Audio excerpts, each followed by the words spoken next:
ಎಲ್ರಿಗೂ ನಮಸ್ಕಾರ. ನಾನು ಈ ವಿಡಿಯೋದಲ್ಲಿ ಸಿಲ್ಕ್ ಥ್ರೆಡ್ ಚೈನ್ ಸ್ಟಿಚ್ ಯಾವ ಥರ ಹಾಕೋದಂತ ಈ ವಿಡಿಯೋದಲ್ಲಿ ತೋರಿಸ್ತೀನಿ. ಸಿಂಗಲ್ ಲೈನ್ ಯಾವ ಥರ, ಡಬಲ್ ಲೈನ್ ಯಾವ ಥರ, ತ್ರಿಬಲ್ ಲೈನ್ ಯಾವ ಥರ, 4 ಲೈನ್ ಇದ್ದರೆ ಯಾವ ಥರ ಹಾಕೋದು ಅಂತ ನಾನು ಈ ವಿಡಿಯೋದಲ್ಲಿ ತೋರಿಸ್ತೀನಿ ನೋಡಿರಿ. ಆಲ್ಮೋಸ್ಟ್ ಬೇಸಿಕ್ ಚೈನ್ ಸ್ಟಿಚ್ ಇದು ಎಲ್ರಿಗೂ ಬಂದರೆ ತುಂಬ ಚೆನ್ನಾಗಿರುತ್ತೆ ನೋಡಿರಿ. ಆಲ್ಮೋಸ್ಟ್ ಇಲ್ಲೇ ಕಷ್ಟ ಆಗೋದು. ಇದೊಂದು ಕಲ್ತ್ರೆ ಈಸಿಯಾಗಿ ಆರಿ ಎಂಬ್ರಾಯ್ಡಿಂಗ್ ವರ್ಕು ಕಲ್ತಂಗೆ. ಫಸ್ಟು ನಾನು 3 ಸ್ಟ್ರೈಟ್ ಲೈನ್ ಹಾಕ್ಕೊತೀನಿ ನೋಡಿ.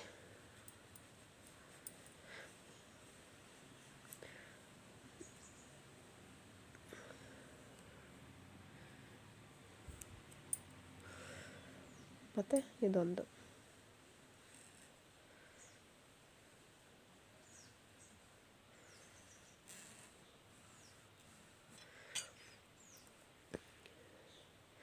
ಇದು 1 ಲೈನು, ಇದು 2 ಲೈನು, ಇದು 3 ಲೈನು, ಇದು 4 ಲೈನು.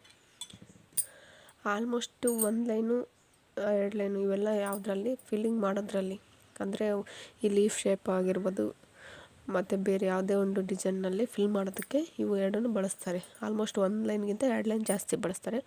3 ಲೈನ್ ಯಾವುದಕ್ಕೆ ಅಂದರೆ ಈ ಚೈನ್ ಸ್ಟಿಚ್ ಔಟ್ಲೈನ್ ಆಗಿ ಬಾರ್ಡ್ರಿಗೆ back side front side round ಶೇಪಿಗೆ first ಬಳಸೋದೆ 3 line silk thread ನೋಡಿರಿ. ಈ 4 ಲೈನು ಕಡಿಮೆನೇ ಬಳಸೋದು, ಬಟ್ ಇದು ಕಲ್ತಿರ್ಬೇಕು, ಇದು ಸ್ವಲ್ಪ ಯೂಸ್ ಆಗುತ್ತೆ ನೋಡಿರಿ. ಫಸ್ಟು 1 ಲೈನ್ ಯಾವ ಥರ ಹಾಕೋದಂತ ತೋರಿಸ್ತೀನಿ ನೋಡಿರಿ. ಅದಕ್ಕೆ ನಾನು ಕ್ರೋಶ ಕಡ್ಡಿ ತೊಗೊಂಡಿದ್ದೀನಿ ನೋಡಿರಿ. ನಾನು ಆರಿ ಎಂಬ್ರಾಯ್ಡಿಂಗ್ ನೀಡ್ಲ್ ತೊಗೊಂಡಿಲ್ಲ. ಆಲ್ಮೋಸ್ಟ್ ನಾನು ಕಲಿಬೇಕಾದ್ರೆ ಇದನ್ನೇ ಯೂಸ್ ಮಾಡಿದ್ದೆ, ಈಗಲೂ ಇದನ್ನೇ ಯೂಸ್ ಮಾಡ್ತಿರೋದು. ಇದ್ರದ್ದು ನಂಬರು ಡೀಟೇಲ್ ಎಲ್ಲ ನಾನು ಲಾಸ್ಟ್ ವೀಡಿಯೋದಲ್ಲೇ ಅಪ್ಲೋಡ್ ಮಾಡಿದ್ದೀನಿ ನೋಡಿರಿ. ನಿಮ್ಗೆ ಯಾರಿಗಾನ ಬೇಕಂದರೆ ಆ ವಿಡಿಯೋ ನೋಡಿ ಗೊತ್ತಾಗುತ್ತೆ ಯಾವ ನಂಬರು ಏನು ಅಂತ. ನೀಡ್ಲ್ ಬಗ್ಗೆನೇ ವಿಡಿಯೋ ಮಾಡಿ ಹಾಕಿದ್ದೀನಿ. ಈಗ ಸಿಂಗಲ್ ಲೈನ್ ಯಾವ ಥರ ಹಾಕೋದಂತ ತೋರಿಸ್ತೀನಿ ನೋಡಿ. ಈಗ ಆರಿ ವರ್ಕು ಸಿಂಗಲ್ ಲೈನ್ ಯಾವ ಥರ ಹಾಕೋದಂತ ತೋರಿಸ್ತೀನಿ ನೋಡಿ. ಸ್ಟಾರ್ಟಿಂಗಿಂದ ಈ ಥರ ಲಾಕ್ ಮಾಡ್ಕೋಬೇಕು ಥ್ರೆಡ್ನ ಲಾಕ್ ಮಾಡ್ಕೊಂಡು ಈಗ ಹಾಕ್ತಾಯಿದ್ದೀನಿ ನೋಡಿ. ಈಗ ನೀಡನ್ನ ಕೆಳಗಡೆ ಹಾಕಿ ಥ್ರೆಡ್ನ ಮೇಲ್ಗಡೆ ಎಳ್ಕೊಂಡು ಇಲ್ಲಿ ಇನ್ನೊಂದು ಸಲ ಲಾಕ್ ಮಾಡ್ತಾಯಿದ್ದೀನಿ ನೋಡಿರಿ. ರಿವರ್ಸ್ ಬಂದು ಥ್ರೆಡ್ ಕ್ಲಾತ್ ಒಳಗಡೆ ನೀಡ್ಲ್ ಹಾಕಿ ಥ್ರೆಡ್ನ ಮೇಲೆ ಎಳ್ಕೊಂಡು ಫಸ್ಟ್ ಎಳೆಯಿಂದ ಮತ್ತೆ ಈ ಥರ ಲಾಕ್ ಆಗೋದು ನೋಡಿ. ಲಾಕ್ ಆದಮೇಲೆ ಇದನ್ನ ಹಾಗೆ ಕಂಟಿನ್ಯೂ ಮಾಡಿ ನೋಡಿರಿ.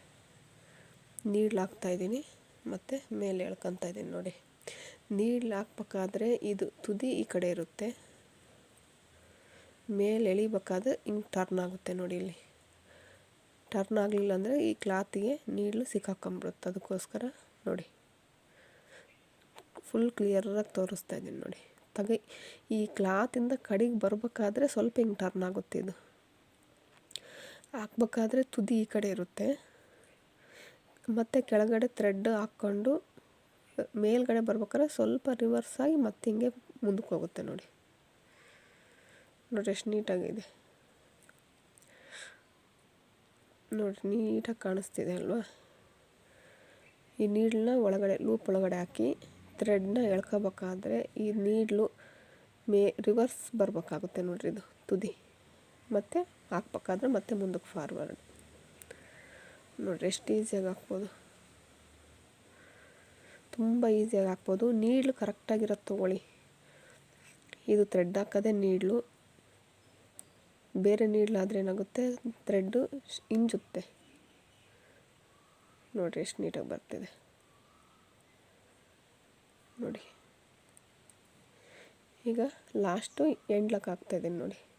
ಈ ಥರ ಎಳೆನ ಮೇಲೆ ಎಳ್ಕೊಂಡು ಈ ಹೋಲ್ ಒಳಗಡೆಯಿಂದ ಮತ್ತೆ ನೀಡನ್ನ ಒಳಗಡೆ ಹಾಕಿ ಇನ್ನೊಂದು ಸಲ ಥ್ರೆಡ್ನ ಎಳ್ಕೊಂಡು ಈ ಸೆಕೆಂಡ್ ಎಳೆದಿರೋ ಥ್ರೆಡ್ ಒಳಗಡೆಯಿಂದ ಫಸ್ಟ್ ಎಳೆದಿರೋ ಈ ಥ್ರೆಡ್ನ ಈ ಥರ ಇಟ್ಕೊಂಡ್ರೆ ಆ ನೀಡ್ಲ್ ಮೇಲಿಂದ ಹೋಗಿ ಈ ಥರ ಲಾಕ್ ಆಗುತ್ತೆ ನೋಡಿ.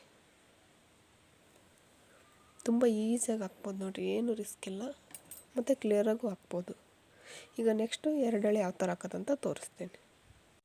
ಈಗ ಸೆಕೆಂಡ್ ಲೈನ್ ಹಾಕ್ತಾಯಿದ್ದೀನಿ. ಅದೇ ಥರನೇ ಇಲ್ಲಿ ಲಾಕ್ ಮಾಡಿಕೊಂಡು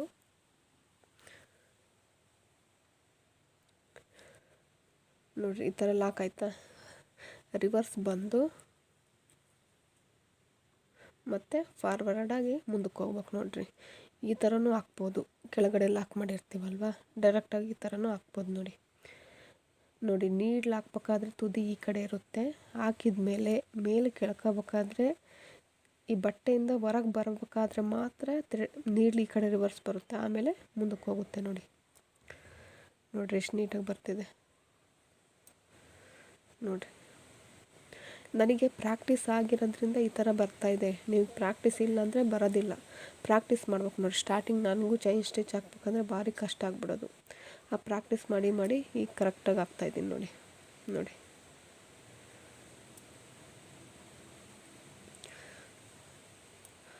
ನೋಡಿರಿ ಈ ಥರ ರಿವರ್ಸ್ ತಗೊಂಡು ಹಾಕ್ಬೇಕಾಗುತ್ತೆ ನೋಡಿ.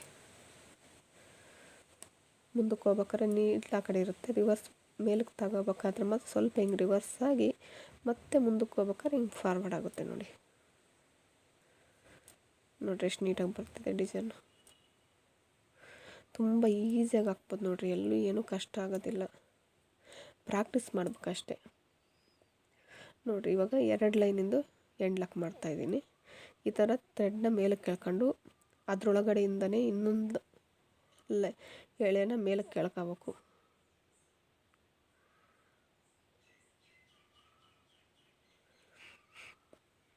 ಸಿಂಗಲ್ ಎಳೆ ಆದರೆ ಈಸಿಯಾಗಿ ಹಾಕ್ಬೋದು. ಎಳೆಗಳು ಜಾಸ್ತಿ ಆದಂಗೆಲ್ಲ ಎಂಡ್ ಲಾಕ್ ಮಾಡೋದು ಕಷ್ಟ ಆಗುತ್ತೆ ನೋಡಿ. ಈ 2 ಎಳೆ ಒಳಗಡೆಯಿಂದ ಫಸ್ಟ್ 2 ಎಳೆನ ಈ ಥರ ಟೈಟಾಗಿ ಇಟ್ಕೋಬೇಕು ನೋಡಿರಿ. ಇಟ್ಕೊಂಡಾಗ ಇದು ಲಾಕ್ ಆಗುತ್ತೆ ನೋಡಿ. ಈಗ 2 ಲೈನಿಂದು silk thread chain stitch complete ಆಯಿತು. ಈಗ 3 ಲೈನ್ ಯಾವ ಥರ ಹಾಕೋದಂತ ತೋರಿಸ್ತೀನಿ. ಈಗ 3 ಲೈನ್ ಹಾಕ್ತಾಯಿದ್ದೀನಿ ನೋಡಿ.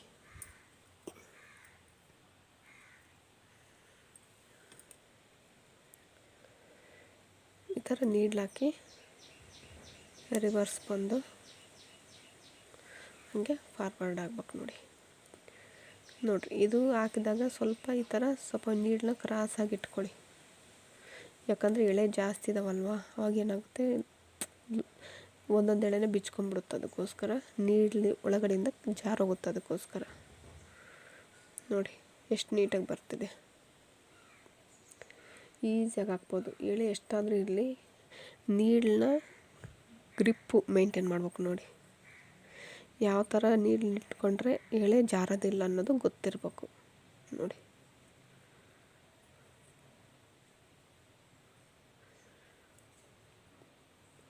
ಎಷ್ಟು ನೀಟಾಗಿ ಬರ್ತಿದೆ.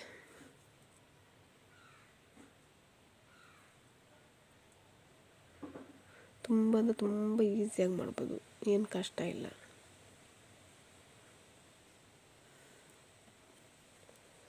ನೋಡಿ. 1 ಲೈನ್ ಯಾವ ಥರ ಹಾಕ್ತೀವೋ, 2 ಲೈನ್ ಯಾವ ಥರ ಹಾಕ್ತೀವೋ, 3 ಲೈನ್ ಸೇಮ್ ಎಲ್ಲ ಒಂದೇ ಥರನೇ ಹಾಕೋದು. ಬಟ್ ಎಳೆ ಜಾಸ್ತಿ ಆದಂಗೆಲ್ಲ ನೀಡ್ಲು ಗ್ರಿಪ್ ಇಟ್ಕೊಂಡಿರ್ಬೇಕು ನೋಡಿ. ಈಗ ಎಂಡ್ ಲಾಕ್ ಮಾಡ್ತಾಯಿದ್ದೀನಿ ನೋಡಿ.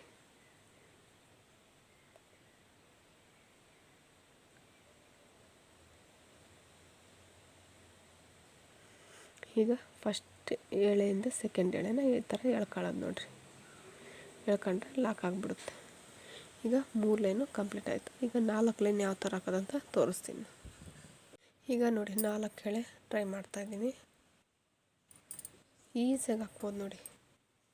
ಸೇಮ್ ಅದೇ ಥರನೇ ಸ್ಟಾರ್ಟಿಂಗ್ ಯಾವ ಥರ ಹಾಕ್ತೀವೋ ಅದೇ ಥರ ಎಂಡ್ ಲಾಕ್ ಆದರೂ ಮಾಡ್ಕೋಬೋದು. ಈ ಥರ ಕೆಳಗಡೆ ಲಾಕ್ ಮಾಡಿ ಈ ಥರ ಒಂದು ಚೈನು ಬ್ಯಾಕ್ ಹಾಕಿ ಮತ್ತು ಕಂಟಿನ್ಯೂ ಮಾಡೋದು ನೋಡಿರಿ.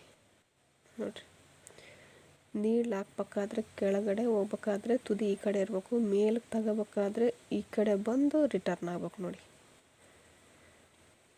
ಎಷ್ಟು ಎಳೆ ಇದ್ದರೂ ಸಹ ನಾವು ನೀಡ್ಲನ್ನ ಯಾವ ಥರ ಗ್ರಿಪ್ ಮಾಡ್ತೀವಿ ಅನ್ನೋದ್ರ ಮೇಲೆ ಡಿಪೆಂಡ್ ಆಗುತ್ತೆ ನೋಡಿ. 4 ಎಳೆ ಇದ್ರೂ ಎಲ್ಲೂ ನೀಡ್ಲಿಂದ 1 ಎಳೆನೂ ಕಡೆಗೆ ಹೋಗ್ತಾ ಇಲ್ಲ, ಆ ಥರ ಇಟ್ಕೊಂಡಿದ್ದೀನಿ ನೋಡಿ. ತುಂಬ ಈಸಿಯಾಗಿ ಹಾಕ್ಬೋದು ನೋಡಿರಿ ಚೈನು. ನೀಡ್ಲು ಪರ್ಫೆಕ್ಟಾಗಿರ್ಬೇಕು. ಯಾವ ನಂಬರ್ ಅನ್ನೋದು ನಾನು ಆಗಲೇ ಅಪ್ಲೋಡ್ ಮಾಡಿದ್ದೀನಿ, ವಿಡಿಯೋ ನೋಡಿ ನಿಮಗೆ ಗೊತ್ತಾಗುತ್ತೆ. ಇದು ಕ್ರೋಶ ಕಡ್ಡಿ, ಆರಿ ವರ್ಕ್ ಮಾಡೋ ನೀಡ್ಲಲ್ಲ. ನೀವು ಬೇಕಾದ್ರೆ ಅದನ್ನೇ ಯೂಸ್ ಮಾಡ್ಬೋದು, ಬಟ್ ನನಗೆ ಇದೇ ಕಂಫರ್ಟ್ ಆಗಿರೋದ್ರಿಂದ ನಾನು ಇದನ್ನೇ ಯೂಸ್ ಮಾಡ್ತಿದ್ದೀನಿ ನೋಡಿ. ಇಲ್ಲಾಗಲೇ 1 ಎಳೆ ಮಿಸ್ ಆಗ್ಬಿಡ್ತು. ಹಾಕ್ಬೇಕಾದ್ರೆ ತಗೋಬೇಕಾದ್ರೆ ಕರೆಕ್ಟಾಗಿ ತೊಗೊಂಡು ಕೆಳಗಡೆನೂ ನೀಟಾಗಿ ಇಟ್ಕೊಂಡಿರ್ಬೇಕು. ಲೂಸ್ ಬಿಡಬಾರ್ದು ಥ್ರೆಡ್ನ.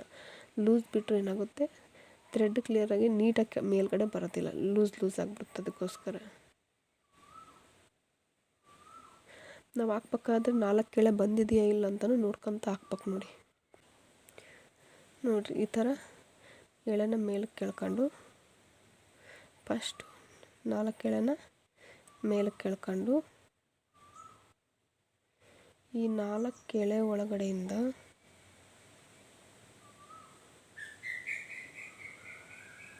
ಈ ಫಸ್ಟ್ 4 ಎಳೆನ ಈ ಥರ ಟೈಟಾಗಿ ಇಟ್ಕೋಬೇಕು. ಟೈಟಾಗಿ ಇಟ್ಕೊಂಡಾಗ ಏನಾಗುತ್ತೆ, ಲಾಕ್ ಆಗಿಬಿಡುತ್ತೆ ನೋಡಿ ಎಷ್ಟು ನೀಟಾಗಿ ಬಂದಿದೆ. ತುಂಬ ಅಂದರೆ ತುಂಬ ನೀಟಾಗಿ ಬರುತ್ತೆ ನೋಡಿ ಚೈನ್ ಸ್ಟಿಚ್ಚು. ಈಸಿಯಾಗಿ ಹಾಕ್ಬೋದು. ಈಗ ನಾನು ಹಾಕಿರೋ ಚೈನ್ ಸ್ಟಿಚ್ಚು ನಿಮಗೇನಾದರೂ ಇಷ್ಟ ಆದರೆ, ಮತ್ತು ಈ chain stitch silk thread chain stitch ಯಾವ ಥರ ಹಾಕೋದಂತ ತೋರಿಸಿ ಅಂತ ರಿಕ್ವೆಸ್ಟ್ ಮಾಡ್ಕೊಂಡಿದ್ರು ಒಬ್ಬರು, ಅವ್ರಿಗೋಸ್ಕರ ಹಾಕ್ತಿದ್ದೀನಿ. ಈ ವಿಡಿಯೋ ಏನಾದರೂ ನಿಮಗೆ ಇಷ್ಟ ಆದರೆ ವಿಡಿಯೋನ ಲೈಕ್ ಮಾಡಿ, ಶೇರ್ ಮಾಡಿ, ಸಬ್ಸ್ಕ್ರೈಬ್ ಮಾಡಿ. ಧನ್ಯವಾದಗಳು.